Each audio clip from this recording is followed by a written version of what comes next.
respond specifically to ill will. So ill will, we would recognise, it's like a spectrum of intensity, if you like. So we would all recognise ill will could be manifesting as at the worst end of the scale, or the grossest end of the scale would be anger, hate, being furious, being extremely upset, annoyed, even maybe to the extent that the person could be violent under the effect of ill will. If we move it back, slide it down in intensity, we would find that we were dissatisfied a lot of the time. We had a lot of anxiousness and anxiety. We were annoyed, maybe argumentative, maybe fault-finding. Even it can be fault-finding with ourselves. We may not like ourselves. And so it's a general dislike and wanting things to stop, things that we don't like, would they go away? So these can be all sorts of myriads of types of behaviour and attitudes can flow from this. If we go to a more subtler level, it can be seen as just discomfort, dislike, not wanting this to be like. You can actually turn the channels on your television on the basis of ill will. Just, I don't like this, I don't like this, I don't like this. It can just be operating like that because it's part of our mind, it's part of our normal way that we live, right? But even though it's part of the way we live, it doesn't mean it's beneficial. Is there another mind or other minds that we could do those same things with, that would be better? Obviously, if we can deal with difficult people in a way that didn't lead us to arguing and getting annoyed and being frustrated, if we had a way of operating where we had a skill set that could manage those situations without it destroying our well-being and happiness, clearly that'd be way better for us. But the problem is that ill will has its own logic system. It has its own way of seeing the world, its own way of understanding the world. And it doesn't have scope to behave in a different way. So ill will basically it's like a dog barks, it doesn't make another noise, right? Ill will has its own way of seeing everything. So if you're on a mind of ill will, it's like, say you have a mind of irritability. It's like everything you come across seems to cause you to be irritable. It doesn't matter, there's some noises, I wish they'd be quiet, Whatever the stimulus is, ill will doesn't like it, because that's its nature, that's all it can do. It can't be a mind that enjoys things, finds interest in things, is praising people or enjoying people. It can't do those things. It's limited in its scope of what its responses can be and how it can perceive things. So if you walk around with the mind of ill will, you're going to bump into a lot of things that annoy you automatically. In the world, you're not going to see things that you will appreciate, or things that will bring you pleasure, or things that will bring you joy. You're walking down the same street, there could be many beautiful things, beautiful flowers, beautiful gardens, beautiful architecture, all sorts of things. But if you've got a mind of ill will, you'll be seeing the things that you don't like. So out of all the things that are around, your mind will be cognating and resonating with things that the ill will is disturbed by. So that's how these minds are. They're all like that. So if you have a mind of worry, it will be getting things that worry it. Like I've seen minds of worry, I've been stuck on something and I've managed to get off it and stop worrying. But then a few minutes later, I'm worrying about another thing. And then, all right, I can get rid of that. But then the next thing, I'm worrying about something else. It's because I'm still on the mind of worry. And normally it might, if there's something particularly that worries you, you'll just be tuning into that all the time, right? But if it's not something in particular, but you just have this mind of worry, you could be laying in bed, first you're worrying about the bills, then you're worrying about your children, then you're worrying about the shopping, then you're worrying about, because that's what that mind is doing. That's all it can do. It's called a mind of worry because that's its nature. So ill will is the same. Now all the hindrances are the same. They have a diet of those things that it does, you know.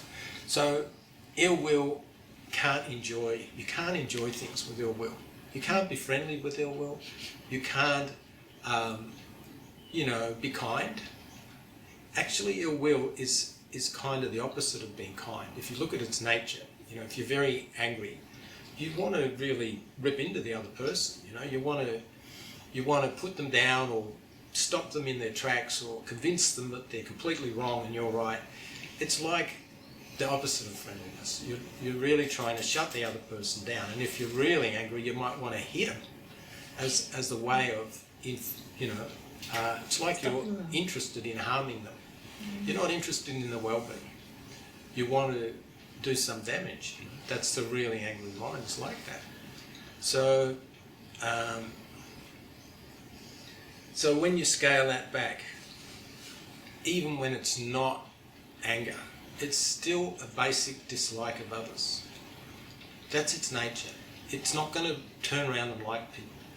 It's basically anti-social, anti-friendly, anti-kind.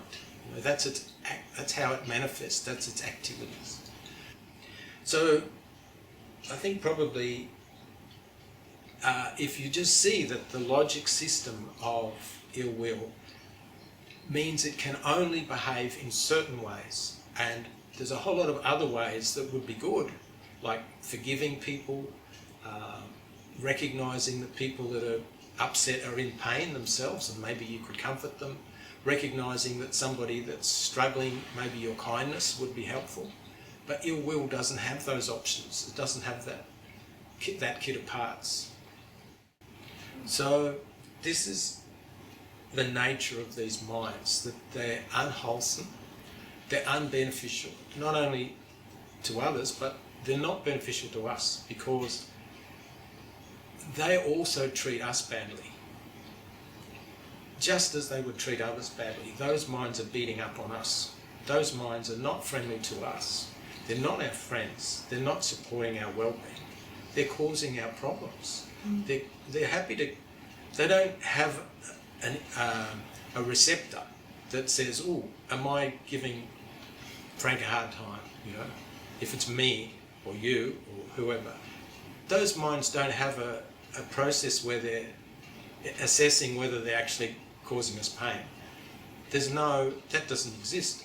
As long as they're on stage, they're just chomping away, disturbing us, causing our anxiety, causing our confusion, causing our annoyance, without any concern of whether that is painful for us to experience. So we are the ones that are suffering from our own defilements and our own hindrances just as much as anyone else would suffer from.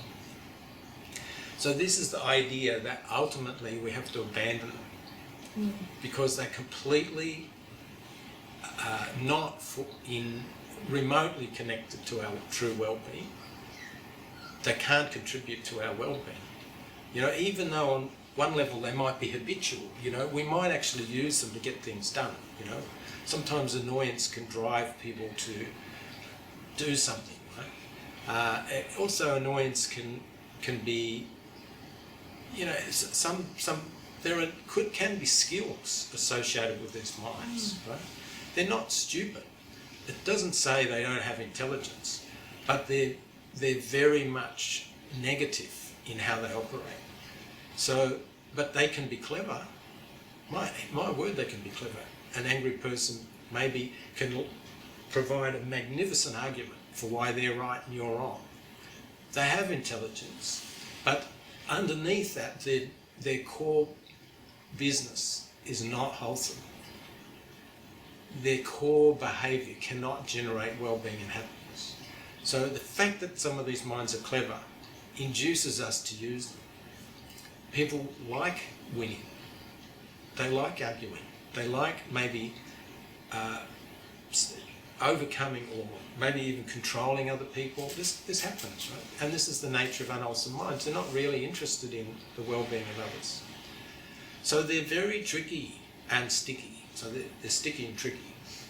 Mm-hmm. They're sticky because they're hard to let go, because we're grabbing. And they're tricky because they con us into using them and not suspecting what they really like. You know? So worry seems to be contributing something that's beneficial. Maybe we think we're dealing, we have to fix this problem. So we start worrying and worrying and worrying. But the worry mind will never fix problems. It's not capable of fixing problems. It doesn't have any skills and tools for that. If you want to fix problems, you have to use your best mind. You have to analyse things. You have to get some evidence. You have to consider things from different viewpoints.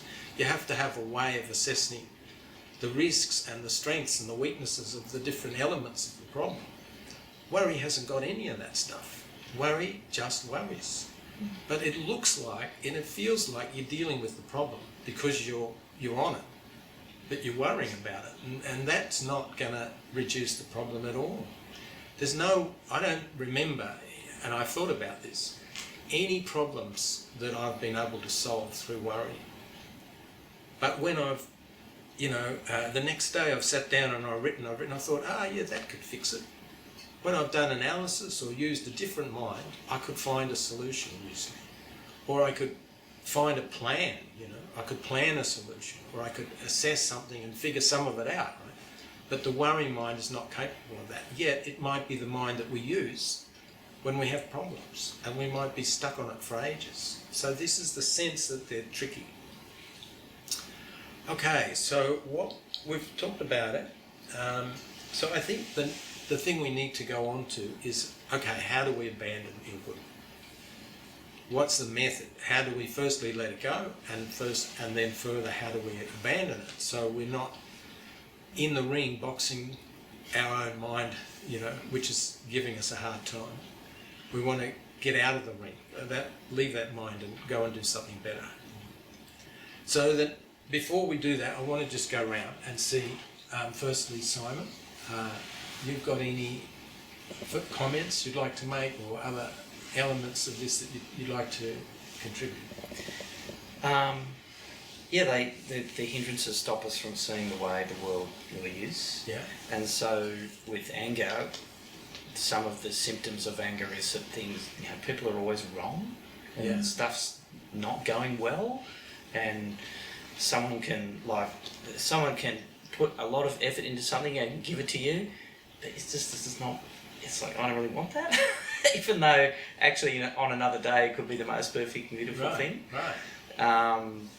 So, and the other ways it sort of manifests is, you really want to, it tries to solve the problem by controlling your external circumstances. Yeah. So it's very difficult to accept people for the way they are, because you want to, can you stop doing that, or just don't be like that, or stuff like that.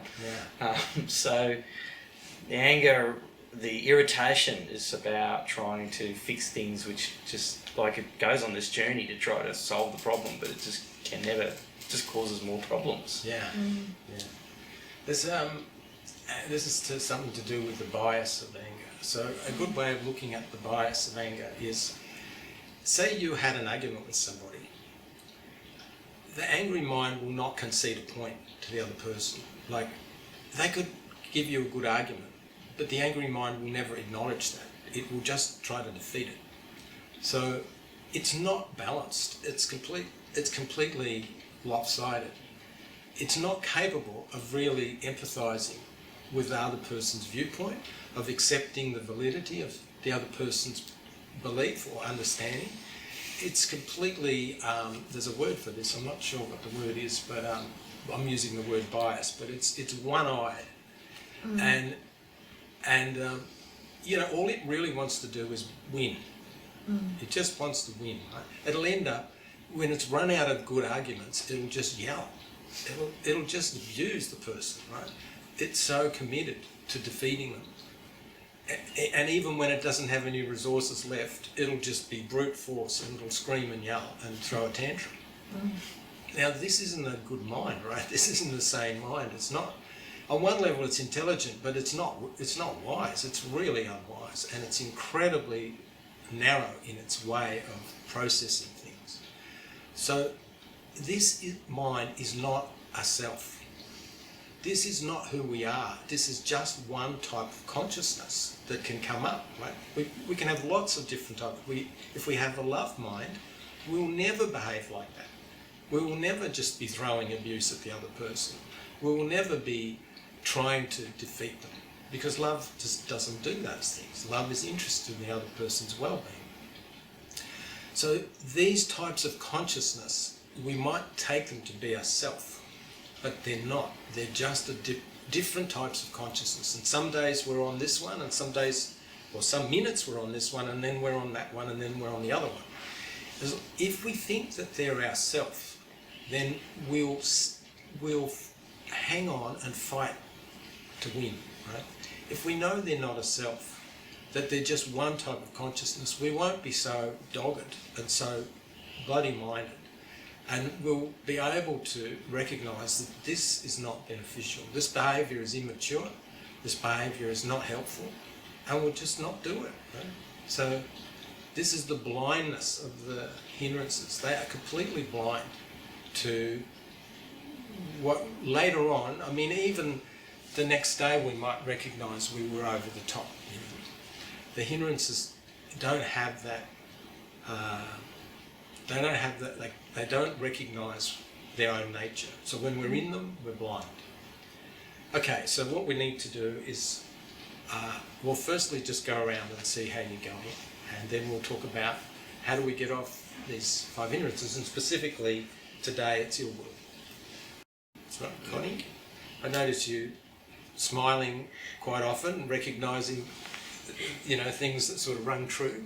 Yeah, like I always feel like I have love for my family, but sometimes when it comes to talking to them, the lack of patience, and so I didn't yell at them, but sometimes I know that I haven't used the best tone that I could use talking to my parents, and I starting to assess like my love for them, probably not enough. That's why I still have got this more subtle level of ill will when interacting with them. That's because we're passive. So we accept the minds that arise in us. We just accept them. So if it happens that an annoyed mind arises, then we just behave that way. We don't have a way of flicking to a different mind because we're passive. We're accepting of everything. But in Buddhism, we're examining, is this wholesome or unwholesome? Because if we're accepting unwholesomes, then we're going to behave, according to the way the unwholesome mind is, according to its characteristics. So it's like we have to be a gatekeeper to check, what is my mental state? Is this a wholesome or is it an unwholesome? And that's active. That means we're doing something. We do that in the world all the time, where we're making decisions about should we do this, shouldn't we do this. We're checking, we're figuring things out. But with our mind, we just let it all come. It can be all sorts of stuff, and we don't care. Right? Well, that's no good. That's passive. So we have to be able to consider and examine. And if we know the characteristics, and that's why we've been explaining them, is so that we know what they look like. So when they come up, we can see it, and we can say, I know what that is. Then we can be active. And then having identified what it is, we can then do something to do better. So you can see in your family, it's very easy, it's normal to be passive. But maybe it's not good enough. Yeah, it's just a habit. And now, got to be more active in assessing the mind and choosing a response. Yeah. True. You've got to be awake, which is mindfulness, right? You have to have mindfulness. Yeah, thank you. Nam, how'd you go? Yeah, I think it really resonates. I think it makes me reflect on a few examples. Can you speak up a bit? Oh, yeah, Thanks. sorry. Yeah. I think as you were saying, going through the teachings, like it makes me reflect of a few examples. Yes. Like for example, like I caught up with my mentor once a month about work, but then I was asking her like, oh, what can I do to gain the most knowledge before I leave? And then she kind of put it back to me saying, what about thinking about like what can you do to leave like a better system behind before you leave? And I realized like, yeah, I had that kind of selfish mindset, but then when there's maybe an ill will, and then when I heard she mentioned that, and my mind kind of shifted, and then it also helps me be more patient at work by having like what can I do to sort of make other people's life better even after I leave. So yeah, like I felt like having a shift in mind really makes a difference. Yeah. Right. That's good. Incy, how'd you go? Yeah, I have a lot of unwholesome minds arising a lot of the time. That's all right. Yeah. Yeah, and It's normal. If you've got some strategy, then that's okay. yeah, and obviously, like you try to be mindful, you try to generate the wholesome minds, Yeah. but they come so quickly, and sometimes there's like these comments in your head that's trying to get in an argument, you know, you should this, you should not that. Yeah. It makes it so convincing, like with a slip of a mind, like you kind of think, yeah, maybe I should. It's like you kind of lose, it's like you got conned into believing on all the comments and like, yeah, you should do that based on your previous experience, which yes, may be true to one circumstance, but it seems like because that circumstance work, we keep relying on it and then try to replicate that success, and then we kind of just got off track, believing, you know, that's the best thing to do every time, which is not. Yeah.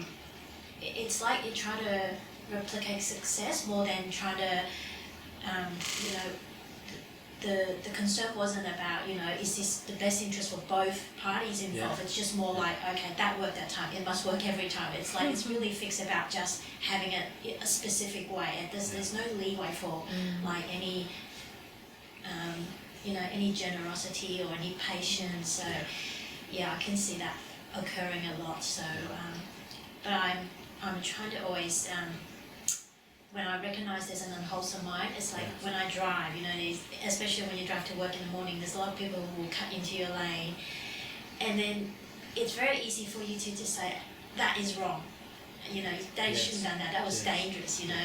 But at the same time, it's just like, okay, well, if I get tangled up in this anger, I'm going to be upset for a long time. And that person doesn't even know I'm angry, what's the point? Yeah, it's just That's like me, you know, getting stuck in it, this emotion for no reason. Yeah. So I just like, okay, I want to have a harmonious relationship with all beings, so I'll just drop this anger and just, the next moment. Yeah. Look, a lot of the things we get angry about on a conventional level, you could say, oh, well, you're justified. You know, I mean, they shouldn't be cutting you off in the traffic. They shouldn't have. There's a lot of things that people shouldn't be doing. And when they're doing it to us, we get upset. And conventionally, you'd say, well, of course you're justified. That behaviour was really bad, right? But the problem is the anger is harmful to us. The annoyance is harmful to us. And so it gets down to how do we deal with those things in a way that mean that we can look after ourselves, we can look after our well-being and happiness. We don't cause that to cause more damage. You know, somebody does something that's not nice to us. If we handle it in the wrong way, we continue the damage. We make the damage grow. And that's self-inflicted, right? So even though they might have done the wrong thing and we might be justified in being annoyed, but we're not justified in being annoyed in terms of our well-being. There's nothing that is justified, no unwholesome is justified if it's if it's harming us, if it's harmful to us. It doesn't matter what the logical justification is, right? We're actually shooting ourselves in the foot. So can we deal with those things in a way which is wholesome, firstly?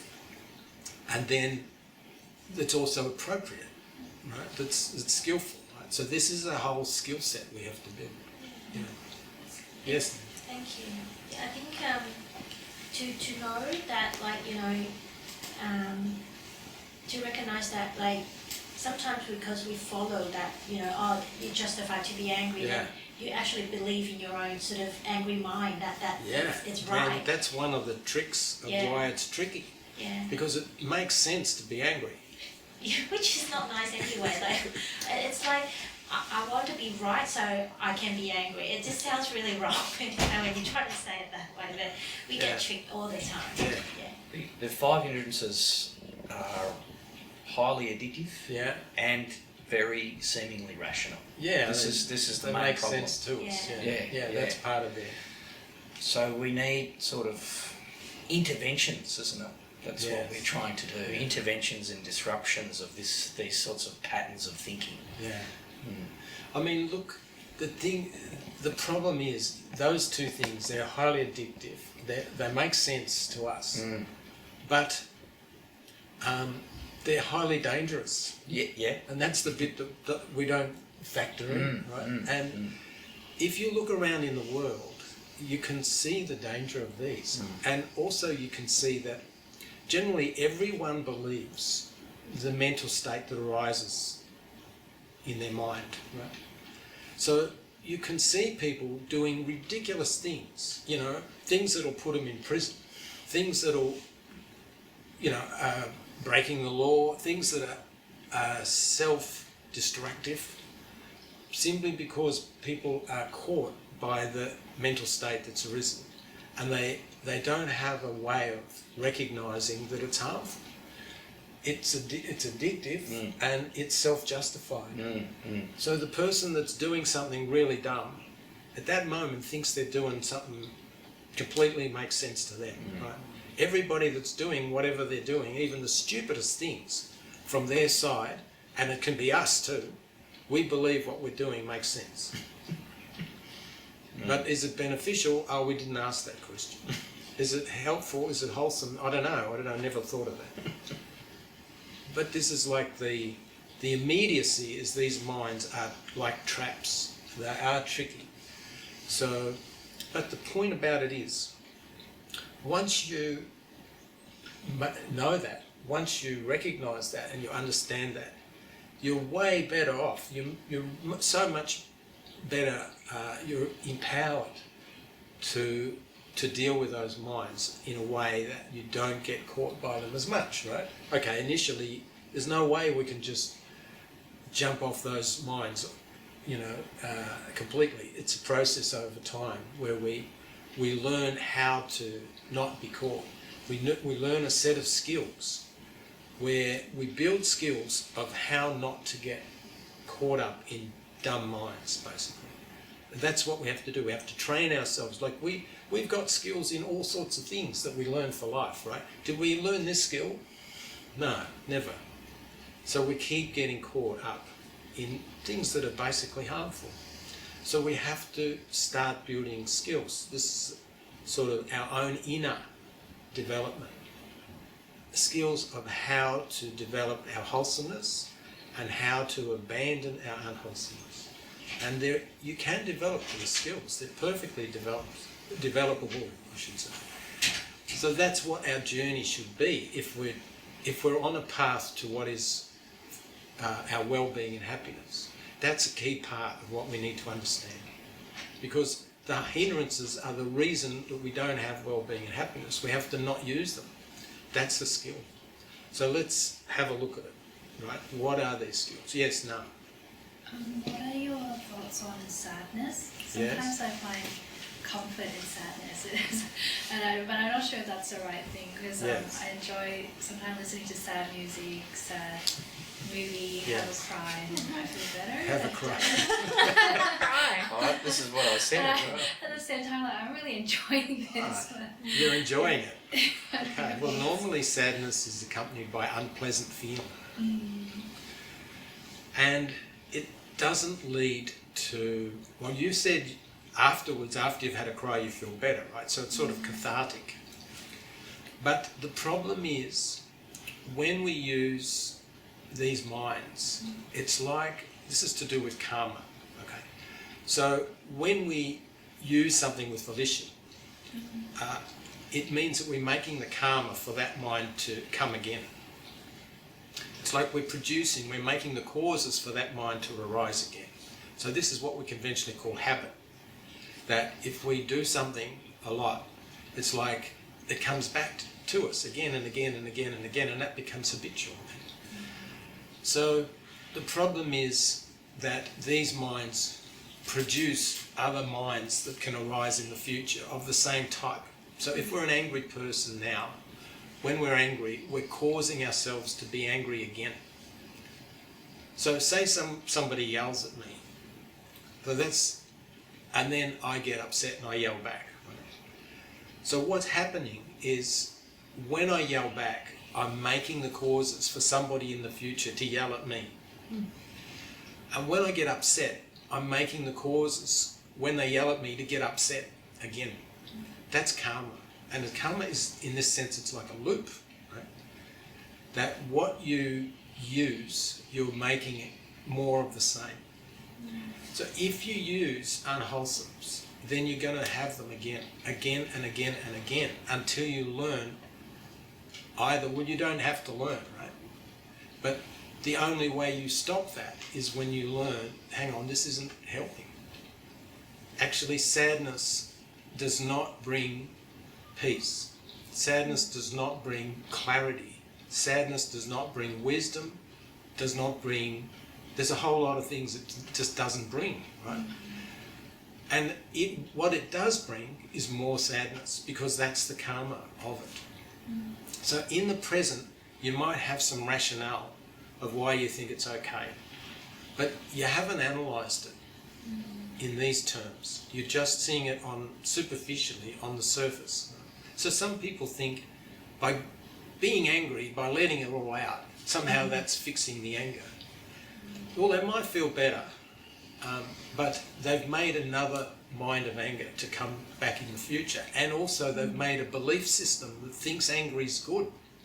That's the karma of that sort of behaviour. They have the view that anger is good, it's helpful. Right? So that'll come back again too. So this is part of the tricky nature of the hindrances, that on one level they do make sense to a particular way of looking at them, but the way we're looking at them is very, very limited. Those angry minds or those sadness minds don't have any idea of karma. They don't know that they are themselves unwholesome. They have no inkling that they are flawed, that those minds are actually detrimental, that they are an operating system which causes pain. They don't know any of that, right? So when you take on the mind, you also take on its belief system, which is totally flawed. And that belief system will never lead to your true well-being. It's impossible. So you have to consider, is it wholesome or unwholesome? This is a really simple test, right? Will this lead to my long-term well-being and happiness? And that means my mind is happy, bright, clear, peaceful, joyful, right? Sadness won't do that. There might be a short-term buzz or hit that you're getting out of it, but it's only a buzz or a hit. It's not really the foundations of happiness. So, yeah, good question though. Yeah. I suppose if you think of it this way, if you think you kind of enjoy sadness, then ask yourself, would you want a life full of sadness then? Like if you really enjoy it, would you enjoy a life that is full of sadness? You wouldn't, right? So you kind of know the answer even intellectually that it is not something that you would like. I think it's maybe when you release that sort of sadness, you feel a bit better. But it's not, it's the releasing of the sadness that makes you feel better. It's not the actual sadness that is a good thing. If you didn't, that's a system that you've got some pain and you're trying to treat it with sadness. Sadness is not a medicine. So you have to find a better way of treating the pain than stimulating your sadness. See, there's lots of ways of treating the pain, which is wholesome, Yeah. that don't result in more pain, right? But sadness is not one of those. All right, so we'll go on to okay, so how do we pretty much understand that ill will's not beneficial, it's not wholesome, right? So that's the first thing. So how do we build a skill set that can manage the fact that all these mental states can arise unprompted? We didn't set out, well, in Nam's case, she did set out to be sad, but generally, we didn't say, all right, now I'm going to worry, right? Okay, let's go, right? No, they just come by themselves. We don't even know what's coming because they're not self. They're not self. They're not. If things were self, we would know what the heck was going on because we would be the owner. They would be something that we would be causing. You know? So these things arise unprompted. They're not self. So the trick is it wholesome or unwholesome? So the first thing is you have to be in the present. You have to develop mindfulness. This is really one of the key bases of why we need to be mindful. So we can see what's happening in our mind, right? If we're not mindful, we're asleep. We just, anything comes and anything's fine, right? We let it all come, it doesn't really matter, right? But mindfulness gives us the possibility of seeing what is arising and therefore being able to recognise wholesome or unwholesome. The second thing is to be able to identify the different mental states. Now we've talked about ill will, dislike, annoyance, irritability, being negative, fault finding, being critical. These are all, or even just, a sense of something that might lead to boredom because you just don't really get it, you're not into it. That can be subtle, dislike. So the thing is to be able to say that this mental state will not contribute to my well-being. This mental state, if I get in there, like if I get in with the annoyance and if I just leave it there, it will just generate annoyance. That's all it can do. And there's what comes with annoyance is unpleasant feeling. So my mental experience will be unpleasant and disturbed. So therefore, it's got to be unwholesome. So I need to look and find something better than this. Right? So that's actually a positive step. It's investigation of mental states is what it's called. And then once you've done that, then you can say, all right, I want to generate a wholesome. So the sort of wholesomes that will work against anger. The first one that is a universal solvent of anger is called loving kindness, which is a deliberate practice in Buddhism. So maybe Simon, you could talk about loving kindness and actually you could give examples of how you used it to deal with this perpetual sort of annoyance or difficult circumstances. That would be great. So loving kindness is, first of all, you have it towards yourself. It's a respect, it's a gratitude, it's a joy, it's a love for who you are and everything that you're about. So that it helps you to accept who you are, because we often carry around a lot of self-hatred that sort of, we don't really address it, but we are often very critical of ourselves. We should be better, we should be doing this, if only I had, so on and so forth. So loving kindness firstly begins to allow you to accept who you are 100%, as opposed to this constant dissatisfaction to the sound of your voice, the way that you look, the way you move, these sorts of things. So you generate a love, a respect and a gratitude for who you are and what you're about.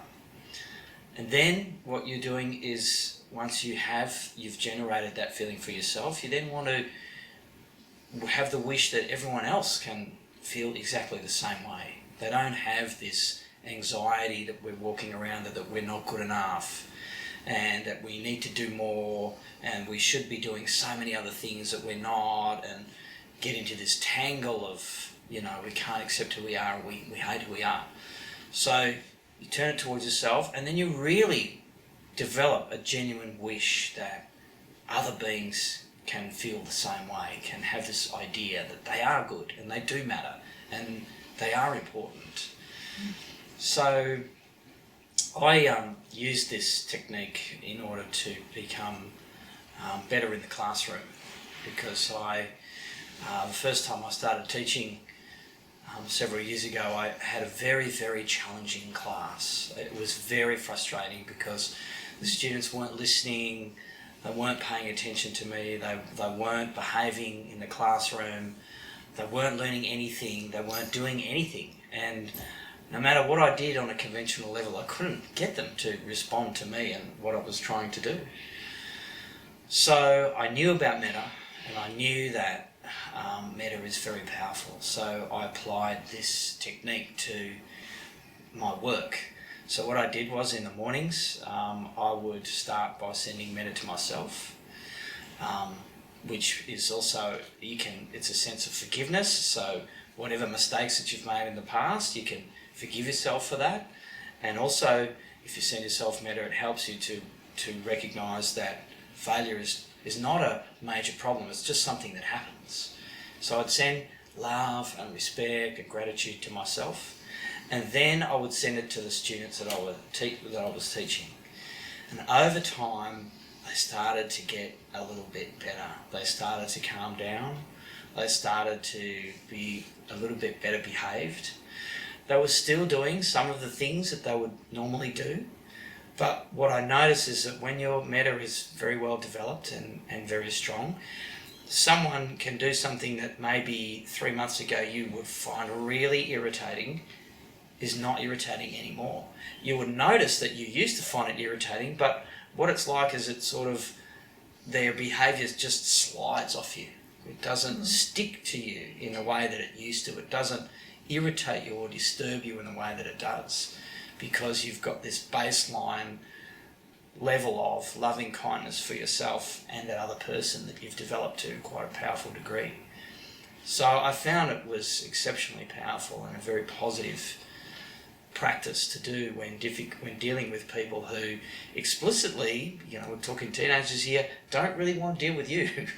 You know, because school is torture, or, you know, what you're trying to do to us is horrible, and you're locking me in this room. And so I found it very, very powerful addition to what I was doing. Yeah. So you used to do it in the mornings before you go to school? Yeah, I do it in the mornings before I go to school. So it's like a meditation. Yeah, I would imagine that I was sitting in the classroom and sending metta, and so when I would go to the classroom, that mind would come up. Yeah. Yeah. Yeah, good, okay. So the point about this is that metta, as this particular antidote to ill will, it can be developed in meditation. It's a meditation. So if you go online, you'll find this is a basic Buddhist meditation. And the idea is you're building a mind and a skill set to deal with life, to deal with the fact that life is a mixture of good things and not good things, pleasant things and not pleasant things, good experiences and not good experiences, good relationships and not. So if we only have anger to deal with all of that complexity, we're like hopelessly under-resourced to deal with life. We've only got a negative process that we can use to manage all these different experiences. So we have to build a different option, an option that is incredibly robust and powerful and skillful at dealing with just life as it is, all its ups and downs and goods and bads and whatever. And that, in this case, is the mind of loving kindness. So it's a mind, and it can be developed, and it can become stronger and stronger. And actually, the Buddhist monks, in many cases, live in this mind because they've cultivated it so much. They've meditated a lot, and they've developed this mind, so it's like automatic. It's just their nature. And not only Buddhist monks, many people have developed loving kindness like this. Right? So in the end, if you develop a mind where you more or less live in it all the time, that's like a total protection against the unwholesome mental state. If you're living in a wholesome mental state, how does the unwholesome get in there? It doesn't, because that wholesome mental state is on stage and there's no space for the unwholesome, and it is a protection against the unwholesome arising. And it just turns out that loving kindness, as you develop it, weakens the unwholesome state of ill will. So it's like a natural, completely self-natured natural medicine that can be used against the illness of ill will. So it's worth spending time, it's worth investing in that sort of wholesome mental state, because it does the job of removing the unwholesome by itself. You don't have to get in there and, whatever you might have to do to abandon the unwholesome. The wholesome mind does that. It's its property. So loving kindness is particularly relevant for ill will, but it turns out it is an antidote to every other hindrance. It's an antidote to flurry and worry, doubt, sense desire, them all. So in Buddhism, that's one of the main practices. It's like a foundational mind to develop, because it facilitates the whole process of moving towards being well and happy, having a happy mind, happy mental state, and also being able to not be thrown around by what's going on. It might be very unpleasant, but the mind of loving kindness can, when it's strong, can handle that, no problem.